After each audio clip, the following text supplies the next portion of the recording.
Picture an imaginary guy named Steve. Steve wants to get in shape, so he trains 6 times per week. He tracks all of his workouts, and in each workout session he progressively gets stronger, but he doesn't push himself to his limits. And when he goes to buy some groceries, he occasionally buys some junk food like Doritos and chocolate, but he promises to himself that he won't eat it. And worst of all, when he's about to fall asleep, he consistently takes his phone, opens Instagram and starts scrolling. He destroys his sleep. My name is Ori, and in the last 3 years, I've basically went from being fat to jacked. And the imaginary Steve guy I told you about, he makes 5 mistakes. Now by doing this habit, Steve impairs his gains by around 10 to 20%, and if you can relate to him, I'm about to reveal to you those 5 habits. And I won't sit here and tell you to stop doing them altogether because they are not deadly. But by being aware of them, you will know what are those habits that reduce your muscle gain and by extension increase the time it takes you to get jacked. The first habit, it is, so Steve goes to the gym 6 times per week.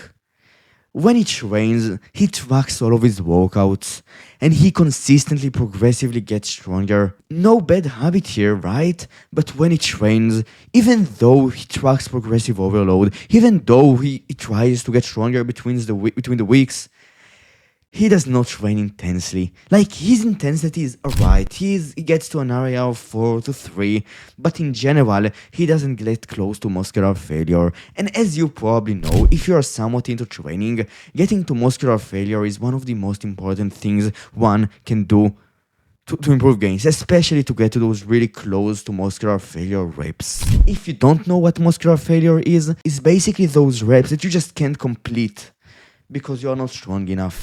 Getting close to there is really important, and the first habit that kills your gains to some extent is still getting close to there, but not close enough. According to the literature, the most hypertrophic states relative to muscle damage are the last 3 to 1. What I would suggest you to do, now I don't want to come out as preachy and arrogant, but just get close to there. 3 to 1 reps is great. You might want to get to failure in 1 set per week at least, just so you know what it is. And then there is the second mistake. And this one, my friend, is not the kind of mistake you make in training, or in your diet, or in your recovery.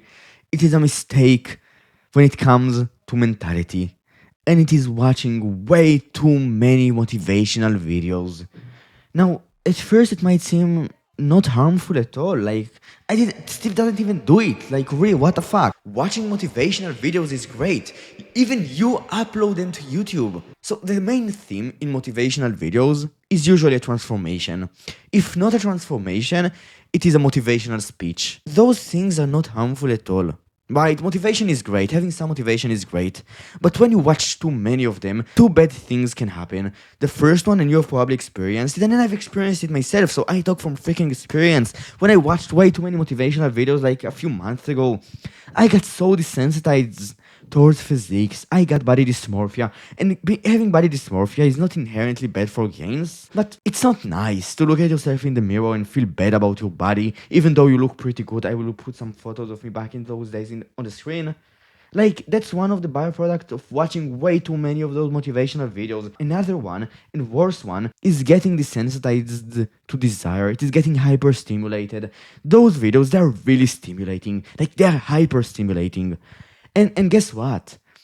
I don't want to get into dopamine fucking stuff, but if you know Andrew Huberman, and you've watched other guys talking about motivation and dopamine, the motivational neurotransmitter, I think, you probably know that when you just consistently get motivated to do stuff, and you progressively get more motivated and you do more hyper-stimulating stuff, motivation, your baseline, goes down. Like, you become less motivated overall. To become motivated, you need something that is more stimulating.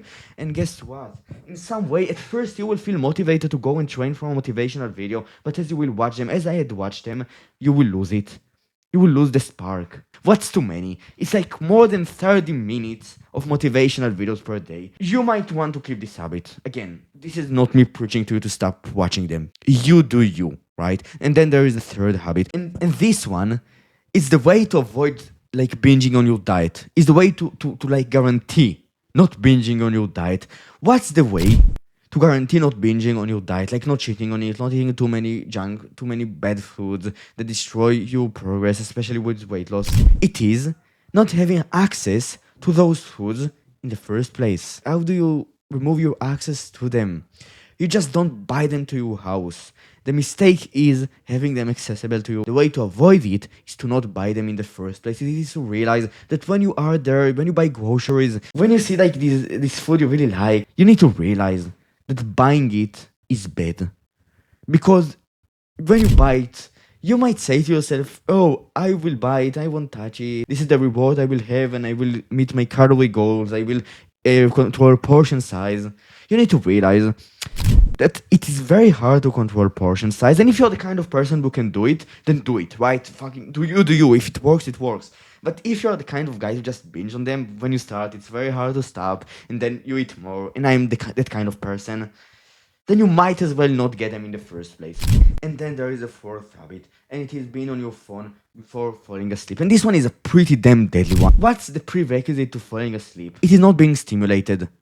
When you watch short form content, especially those like horror stories, or like the guy who shows his transformation, or like the motivational videos before falling asleep, guess what you do? You like stimulate yourself. And in some way, it is bad for sleep, especially for falling asleep. That's why a lot of people these days have a very hard time falling asleep. Like, I don't watch those videos before sleep for like 1 hour, and it takes me between 5 to 10 minutes usually to fall asleep, which it's pretty good. And that's the fourth habit.